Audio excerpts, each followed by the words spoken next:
Good morning everyone and welcome to another Starcraft 2 beta commentary. This is a 1v1 on the map Lost Temples between the red Terran at the 12 o'clock position called Lucky against myself, WTii, as the blue Protoss in the 6 o'clock position. Now, I was playing random on this map, so I got Protoss, and I was glad that I did get Protoss because I wanted to go back to my roots, because I noticed the first thing I did this morning was check that Starcraft 2 is still available, and I guess we'll get it for one more day before it goes down.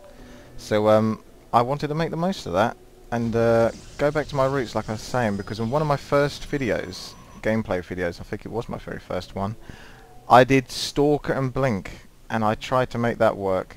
So that's what I'm going to go for in this game, and I'm going to see if I can get that to work, because I would love to see if I could get those Stalkers back even after all of this time, you know, the 2 or 3 months, and see if I can still win with that, or whether it was just lucky cheese basically back in the day, or if it's still a viable tactic nowadays.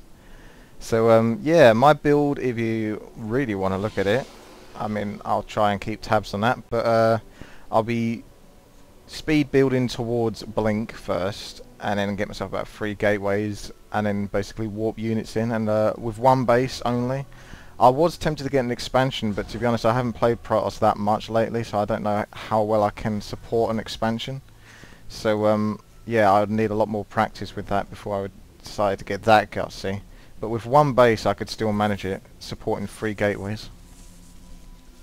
Here you see, good old harass with the probes. It's really nice to be Protoss for harassing, because obviously there's shields to regenerate, so you just take advantage of that. So you wait for the shields to regenerate on the probe, get back to 20 health, and then go for the harass again.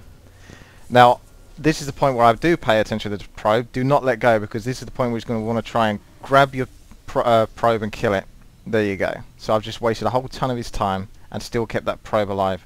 Now I know he's building a unit now. I didn't know how long that had to come out. It says 25 seconds in game. That's roughly about 18 seconds of real life time. So I just thought I'd get the hell out of there, really, whilst I had the advantage. Now, take control of the Cell Naga Tower. Then I want to send this probe back.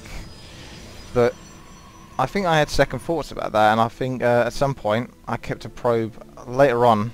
I'll send the probe back now, but when I think he might be pushing out, because he's getting a second barracks, because obviously he's scattered my base, sees I'm going straight to Cybernetics core, so he's going to be going some sort of bio ball, preferably, I suppose. So yeah. If I was going robotics, I guess he might have gone something different, but no, I definitely want to stick to... I haven't even got a sell it, so that might tell him that I am going Stalkers, really. I did get a bit greedy with that. I suppose you should make a sell it first, but hey ho, I do get greedy with my games. So we can see he's getting himself concussive shell, so I'm guessing we're going to be seeing a lot of marauders. Oh yes. So already I'm starting to spread the pylons out, because you get close to your food cap, and you don't want to get trapped in to keep on building pylons inside of your base as a Protoss. Really, you want to try and expand outwards, because with the warp gate ability that I'm researching now, you can warp your units anywhere as long as you've got a pylon or a warp prism nearby, so you want to take advantage of that. So I usually know quite a few hotspots, like this bit over here. You'll see where I'll put this down in a second.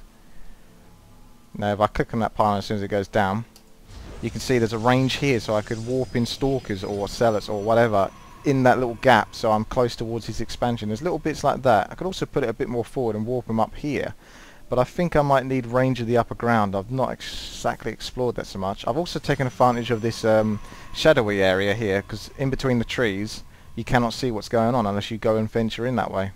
So most people don't, so that's another good place to place a pylon. So at this point I probably am rather concerned. I bring up the probe, obviously just to check on my enemy, just make sure, see what he's up to, see if he's getting ready to attack. He's got some sort of threatening force there. I don't think I've got any units yet, and he's done a scout on my base, so at this point I wanted to send the probe back after I've sort of built the pylons. Here's another little neat spot, but I mean, if it gets caught out, then it's a bit of bad luck, really. But it's a good place to put it if you can get away with it, because once again, if you get your units up here and you're attacking, as long as you've got a sight of the upper ground, you can warp in units into his main base. So once again, placing a pylon right near their ramp or their cliff top is also a great place to put it. So with my probe, I'm actually going to decide to put him back at the Cell Naga Tower, because I really want to see if he's going to push out. and I'm bloody glad I did, to be quite frank, because I could send that probe back, but then I've got no vision of the middle of the map, and the soonest I'm going to see him is probably when he turns up at my base. So I'd rather sacrifice that probe's mineral mining time just to make sure I know what's going on the map a bit better. So we can see he's got himself a ghost for EMP, which is just crucial against most Protoss players. I mean, the ghost is basically for Protoss. And here's the point where I took advantage. I've moved my stalkers in. I've walked them in over here, by the way, and I've brought them in. They're not supposed to really kill anything. It's just to slow them down because I haven't got enough units yet. Unfortunately, I lose a couple in the process, but I think that was worth it, to be quite frank, because it's held him back. Otherwise, he was going to sit at that net cell Naga tower and then probably push forward into my base. That's the last thing I wanted. So what I did is, because you didn't see it, is he came here, and I obviously saw that because I had my probe there with the cell Naga tower. So I warp in some units over here, bring them around here so he can't see them, and then start attacking and killing whatever I can. That makes him panic, bring his units back. He's also used up an EMP, which is great. And now he's, after a good minute or so, he's now going to be starting to make his way back down to my base. So I've just bought myself a minute at least. In which that time, I've obviously got myself a lot more stalkers now, and they've all got the blink ability, so that's going to be sweet. At this point, he's going to be pushing out, and he's going to be going for his expansion. So he's got a nice army there. I mean, I've got 10 stalkers. That's quite mean. There's nothing to worry about here. I mean, really, I haven't played Protoss that much in ages, but I still know how to exploit a lot of the game mechanics, so watch this. He can't see up on top of the ground unless he controls the cell Naga tower, so I warp up all of my stalkers apart from one, so I can control the cell Naga tower still and see everything, and so he can't take control of that cell Naga tower unless he kills that stalker. Meanwhile, all the stalkers up on top of the cliff can attack him freely. So at this point I split up my army because I don't want to get EMP'd all in one great big ball. There you go, there goes the EMP. It only goes off on half of my stalkers, that way they can push back a bit, and these ones can blink forward, put the pressure on. Then with these 3 stalkers, I'm going to block him at his access to the ramp. There you go. Look at that. All the tricks of the trade. So at this point, he's lost way too many there. So that gave me a huge advantage.